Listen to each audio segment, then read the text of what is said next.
बहुत खूब, बहुत खूब।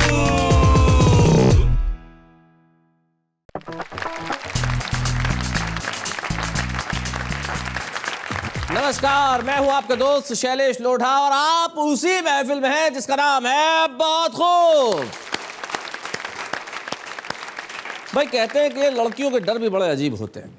लड़कियां अगर भीड़ में हो तो लोगों का डर, और अकेली हो तो फिर सूनी राहों का डर, अगर गर्मी हो तो पसीना हो जाने का डर, और हवा चल रही हो तो दुपट्टे उड़ जाने का डर, बचपन हो तो माँ बाप का डर, किशोर हो जाए तो भाइयों का डर, और जवान हो जाए तो दुनिया की निगाहों का डर, कोई न देखे तो अपने चेहरे से डर, देख ले तो देखने वाले की आंखों का डर, अगर बरसात हो तो दुपट्टे के भीगने का डर, और जिंदगी में इतना डरती हैं, इतना डरती हैं, इतना डरती हैं, तब तक डरती हैं जब तक कोई जीवन साथी नहीं मिल जाता, और जब मिल जाता है इसीलिए उसे सबसे ज्यादा डराती हैं। तो जीवन में डर कभी नहीं छूटता, लेकिन कुछ लोग होते हैं जो निडर होकर लिखते हैं, और जब निडर होकर लिखते हैं तो हम उनके लिए कहते हैं बहुत खूब। आइए हम मिलते हैं हमारे 3 ऐसे साथियों से जो निडर होकर अपनी कलम का उपयोग करते हैं। कौन कौन है वो? हमारे साथ है उमेश चंद्र द्विवेदी। नमस्कार उमेश जी। चलिए द्विवेदी जी आपका साथ देने के लिए आ रही हैं एक अत्यंत युवा कवित्री शिखा पांडे।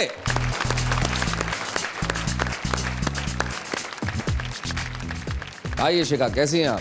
बहुत बढ़िया। क्या माने होते हैं शिखा के? बैठिए बैठिए बैठिए बैठिए। शिखा यानी चोटी। चोटी? जी। श्योर? जी। अच्छा, आप खुद चोटी नहीं बनाती हैं? नहीं। क्यों, इसके पीछे क्या तकनीकी कारण है? अब चोटी जरूरी नहीं है बालों से, बालों की ही बनाई जाए, पर्वत की भी चोटी होती है, तो उस नजरिए से देखते और हैं। हम चाहते हैं कि आप बहुत खूब की महफिल में पहली बार आई हैं, आप पर्वत की चोटी पे, यानी कि लोकप्रियता के पर्वत की चोटी पे चढ़े। शिखा, एक शिखा वो होती है जो प्रज्वलित की जाती है, और हम चाहते हैं कि आज यहाँ पे आपकी काव्य शिखा प्रज्वलित हो। आपका साथ देने के लिए अरे आप द्विवेदी साहब आ गए, मुझे पता चला एक द्विवेदी साहब और हैं आज जो आपका साथ देने के लिए आ रहे हैं। अजय द्विवेदी, आइए आइए आइए आइए। कैसे हैं आप? ठीक है। ठीक है, बैठिए बैठिए बैठिए। सब कुछ ठीक ठाक? ठीक सर। दिक्कत तो नहीं आने में? आपका आशीर्वाद था। आनंद में हमारा तो क्या आशीर्वाद तो ऊपर वाले का चाहिए। चलिए आ गए हैं, अब इधर भी द्विवेदी हैं, इधर भी द्विवेदी हैं, बीच में शिखा है, तो अब इन तीनों के लिए हम मिलकर कहते हैं बहुत खूब। तो चलिए हमारे साथ ये त्रिवेणी आज उपस्थित है, जिसमें से इस त्रिवेणी में से 2 द्विवेदी हैं। भाई कमाल का कॉम्बिनेशन है ये, और शिखा है बीच में, और मिर्जापुर उत्तर प्रदेश में उमेश जी रहते हैं आप? जी। क्या करते हैं आप? खेती बाड़ी करते हैं। शिखा आप पढ़ाई करती हैं? जी। क्या पढ़ रही हैं? सर बीएफए के एंट्रेंस की तैयारी कर रहे हैं। तो ये बुरी लत आपको कब से लगी? तो सर किस मायने में बुरी लत हम ही पूछ लेते हैं। जी जी, आप पूछ लीजिए कि ये कविता लिखने की जो बुरी लत है ये कब से लगी? सर हमने अपनी पहली कविता जब लिखी थी तब हम 6th स्टैंडर्ड में थे। अजय द्विवेदी साहब? मुझे तो जब मैं पढ़ता था, जी। इंटर पास करके 18 साल की उम्र से कवि हो गया। इस उम्र में आदमी जब भी कवि बनता है उसका एक ही कारण होता है, मूलभूत कारण ये होता है कि दिल टूटता है। आपका टूटा था?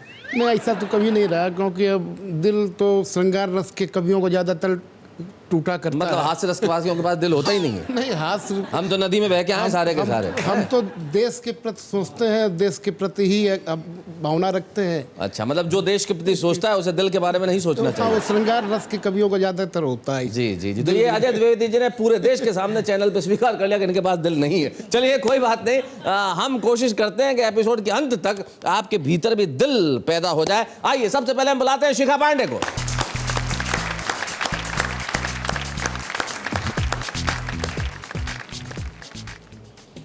सर मेरी रचना का शीर्षक है भूतिस्तान की सैर। भूतिस्तान की सैर? जी। जी। एक दिन सौभाग्यवश हमें भूतिस्तान जाने का सुअवसर मिला। पहली बार भूतों से मिलने की खुशी में हमारा दिल फूल जैसा खिला। ज्यों ही हमने उस अजब नगर में प्रवेश किया, चारों ओर यही पोस्टर लगा पाया कि सावधान, भूतिस्तान पर पड़ गया है किसी इंसान का काला साया। क्या बात है? कुछ आगे बढ़े तो देखा एक बुजुर्ग भूत एक नौजवान भूत को धमका रहा था यूं।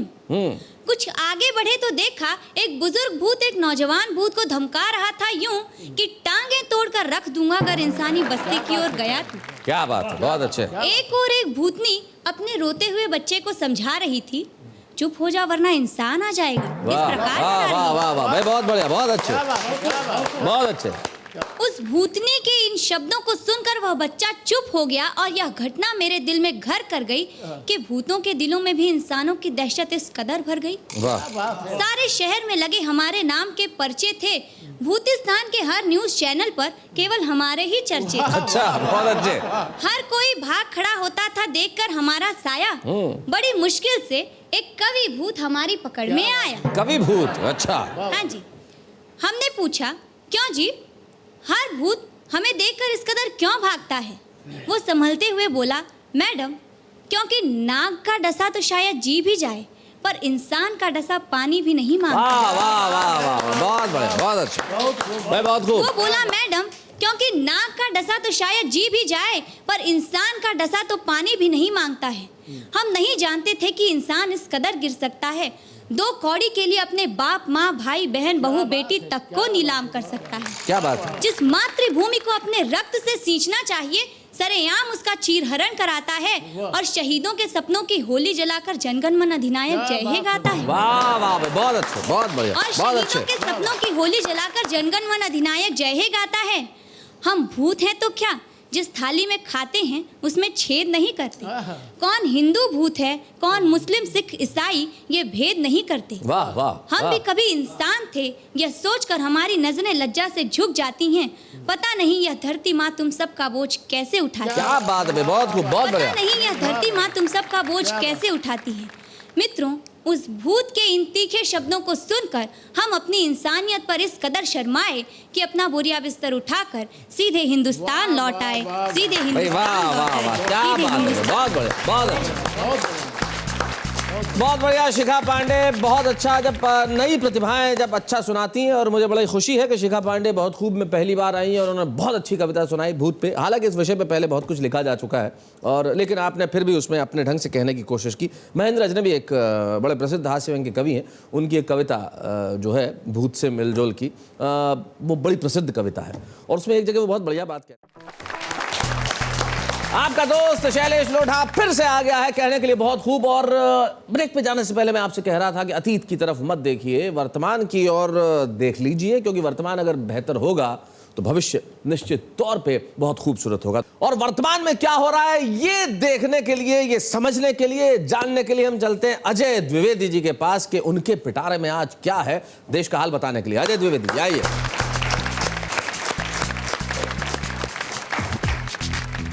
मित्रों, चुनाव हो रहे हैं जी। इसी संदर्भ में एक रचना हमारी जी, नेता बनाम मतदाता है। सुनाइए। पहले मैं नेता की बात करूंगा उस रचना के माध्यम से, फिर मैं मतदाता की बात बताऊंगा। पहले मैं नेता की बात कर रहा हूं कि विधानसभा के चुनाव में मिस्त्रियों के दल लगा रहे थे नल। अच्छा, विधानसभा के चुनाव में मिस्त्रियों के दल लगा रहे थे नल, तभी नेता राम निवास आए उनके पास। बोले बस अब नल नहीं गाड़ने। अच्छा, बोले बस अब नल नहीं गाड़ने हैं, बल्कि गड़े हुए नल भी उखाड़ने। बल्कि गड़े हुए नल भी उखाड़ने हैं। अब इन परोपकारों का समय बीत गया, क्योंकि मैं चुनाव जीत गया। भाई वाह वाह वाह भाई, बहुत अच्छे भाई, बहुत बढ़िया, बहुत खूब। मतदाता की मैं बात कर रहा हूं। मान लो किसी विधानसभा क्षेत्र में 10 प्रत्याशी खड़े हुए हैं। मतदाता वोट वही डालेगा जहां उसकी दिली इच्छा कहती है। बस इसी संदर्भों को लेकर के मैं मतदाता की बात कर रहा हूं। मित्रों, एक मतदाता वोट डालने के लिए आए, अपनी बुद्धिमत्ता का परिचय दिखलाए। पहले प्रत्याशी की खाई पूड़ी, अच्छा, दूसरे की खाई कचौड़ी, अच्छा, तीसरे का चखा अचार, हाँ। और चौथे का करने लगा चुनाव प्रचार। बहुत अच्छे, बहुत बढ़िया, बहुत खूब। एक मतदाता वोट डालने के लिए आए, अपनी बुद्धिमत्ता का परिचय दिखलाए। पहले प्रत्याशी की खाई पूड़ी, दूसरे की खाई कचौड़ी, तीसरे का चखा अचार, और चौथे का करने लगा चुनाव प्रचार। पांचवें के कान में जाकर के खुसखुसाया। अच्छा, और छठवें से मांग करके पान मसाला खाया। सातवें से कहा, भाई साहब आप तो हमारी बिरादरी के हैं, अच्छा, इसलिए मैं करूंगा आप ही का सपोर्ट। हाँ। और 8वें को दिया उसने अपना अमूल वोट। भाई बहुत खूब, क्या बात है। 7वें से कहा भाई साहब आप तो हमारी बिरादरी के हैं, इसलिए मैं करूंगा आप ही का सपोर्ट। हाँ। 8वें को दिया उसने अपना अमूल वोट। ये तो गनीमत थी कि उस पद पर कोई 9वां और 10वां प्रत्याशी नहीं खड़ा था। अच्छा।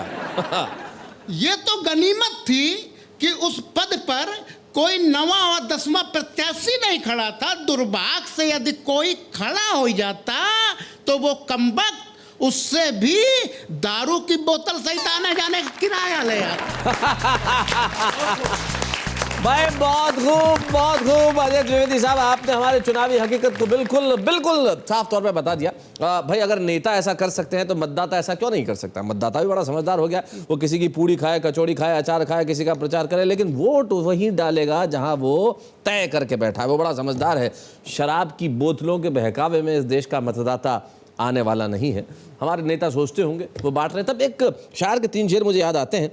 वो तंज़ो मिज़ाह में कहते हैं कि बुरे जा रहे हैं भले जा रहे हैं, बुरे जा रहे हैं भले जा रहे हैं, नुमाइश में सब बावले जा रहे हैं। जब चुनाव चलता है तब देखिए कि बुरे जा रहे हैं भले जा रहे हैं, नुमाइश में सब बावले जा रहे हैं, प्रजातंत्र की खाद क्या पुरअसर है। क्या बात है, वाह वाह। बुरे जा रहे हैं भले जा रहे हैं, नुमाइश में सब बावले जा रहे हैं, प्रजातंत्र की खाद क्या पुरअसर है, सभी ठूठ फूले फले जा रहे हैं। वाह वाह वाह वाह, क्या बात है, क्या बात है। सभी ठूठ फूले फले जा रहे हैं। और जमीनी हकीकत का एक शेर वो कहते हैं कि प्रजातंत्र की खाद क्या पुरअसर है, सभी ठूठ फूले फले जा रहे हैं, और सियासत की काली कड़ाही में यारों करप्शन के भजिए तले जा रहे हैं। क्या बात है। और जब तक सियासत की काली कड़ाई में करप्शन के भजिए तले जाएंगे, सिर्फ एक चीज है जो उससे आपको बचा सकती है, वो आपका वोट।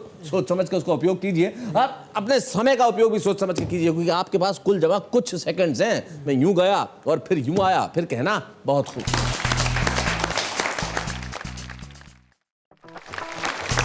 भाई आप तो बड़े समझदार लोग हैं, आप अपने समय का उपयोग बड़े अच्छे से करते हैं। आप कहीं गए नहीं और जाते कैसे। जिस चीज से मोहब्बत हो वहां से दूर जाने की इच्छा नहीं करती। ना तो मेरी इच्छा करती है कि मैं आपसे दूर जाऊं, ना आपकी इच्छा करती है कि आप मुझसे दूर जाएं। तो अब हम बढ़ते हैं आगे और हमारे भोजपुरी बयार वाले सेगमेंट में, जिसमें हम आंचलिक भाषा की एक मीठी सी कविता आपको सुनवाते हैं। उस सेगमेंट में हमारे साथ हैं श्री उमेश चंद्र द्विवेदी, जो मिर्जापुर उत्तर प्रदेश से हमारे बीच में आए खूबसूरत गीत लेके। जोरदार तालियों के साथ।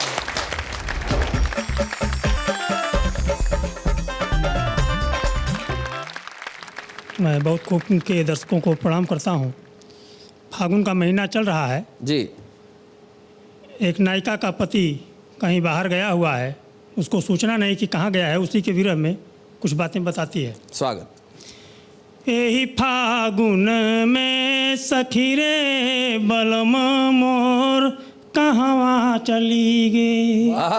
यही फागुन में सखी रे पिया मोर कहवा चली गे, कहवा चली गे। नहिया गछिया गह गह फूले, नहिया गछिया क्या बात है, गह गह फूले, बौराइल अमरैया डोले, बौराइल अमरैया डोले। आह कै मन सब लखिरे बलम जी, क्या बात है। आह कै मन सब लखिरे बलम मोर कहवा गईल।